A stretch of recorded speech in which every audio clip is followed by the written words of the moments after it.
Welcome to J-Tech. Got another video for you. Today we're going to be discussing HVAC and going to go over some basic components. This is my personal vehicle. It's nothing fancy. But there's a few basic parts of the AC system, and they're common across all engine types. You have your compressor, and inside it's a pistons that, like the name implies, compresses the R134A into a high and low pressure. Compressor clutch, and it's kind of hard to see, but if you look under there, that is your air dryer. And in the parts that are inside is it's always in the cabin, and it's kind of hard to get to, but the evaporator, never mind, let me start over from the beginning. And like I just said, there is a high and low pressure side of your AC system. And you can always tell because they'll either be labeled like that with an H, and they're always different size ports. You can never mix them up. And whenever you're doing anything to them, obviously you take them off. Make sure everything's clean because you don't want anything, contaminants or dust or dirt getting into their AC system. Basically, how we're gonna go over today is go. So like was pointed out to me, you had a little pause there. One of the Schrader valves, that's what is inside of the ports. One of the Schrader valves was leaking. So, like I said, you want to keep everything clean. If any dirt in there gets in there, it might keep the Schrader valve from closing completely, which leads to leaks and loss of AC. So, this is just like basic familiarization. We have our handy dandy snap-on HVAC gauges. I mean, you don't have to have snap-on, but it helps. But as I was saying, your high and low pressure ports are always going to be different sizes. So it's kind of hard to mix them up, and obviously if it doesn't fit on there, you're trying to put it on the wrong port. And these are, unscrew this all the way, and they are just snap on, or they just snap on there. Just like that. And you want to give it a little tug just to make sure it doesn't come off completely. And you do the same thing with the low pressure side.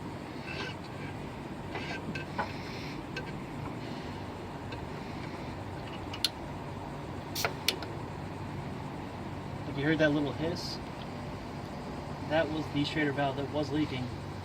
And like I just said, I made a mistake. You have to use unscrews because you don't want to push those Schrader valves too far down, because otherwise they may mess up and bend.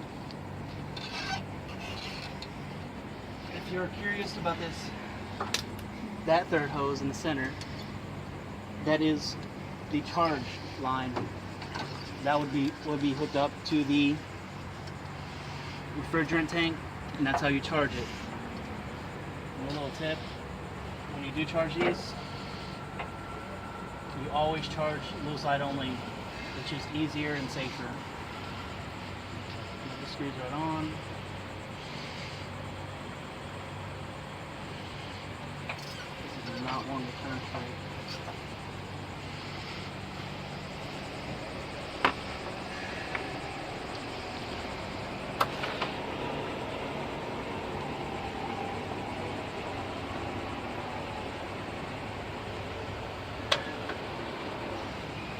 Okay, it looks like I did it.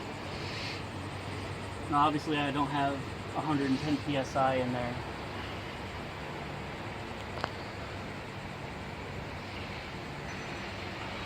But when you do snap those on, all you do is screw it down or tighten them just until the gauges start to move, which is going to be hard to tell because that one's reading 110 for some reason.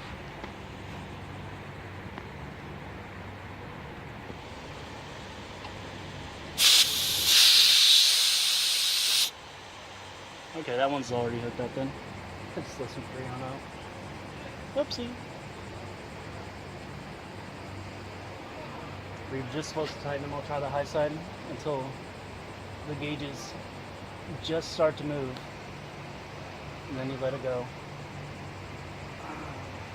Doesn't look like I have any high side pressure. That could be why I don't have AC. But if this were a properly functioning AC system, you'd see pressure movement on both sides. And that's a static test. And I'm going to go ahead and start it up and put the blower on and the AC running and see if the pressure changes.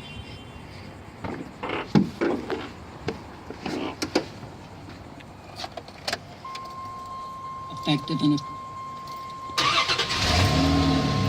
when you do these tests, it's just max AC, and I always do max blower, and that's going to run the system because this works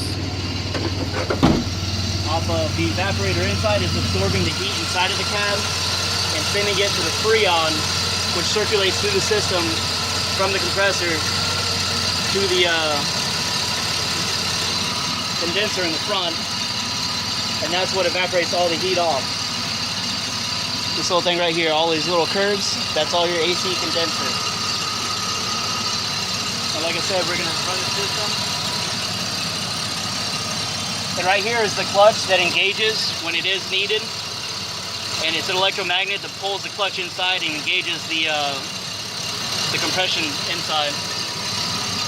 As you can see, I have low pressure of 45 and no high pressure, so I definitely need either a system vacuum test or a charge. Probably both. But like I said, anyway, this is a quick overview of the basics, and thank you for watching. Hope you have a good day.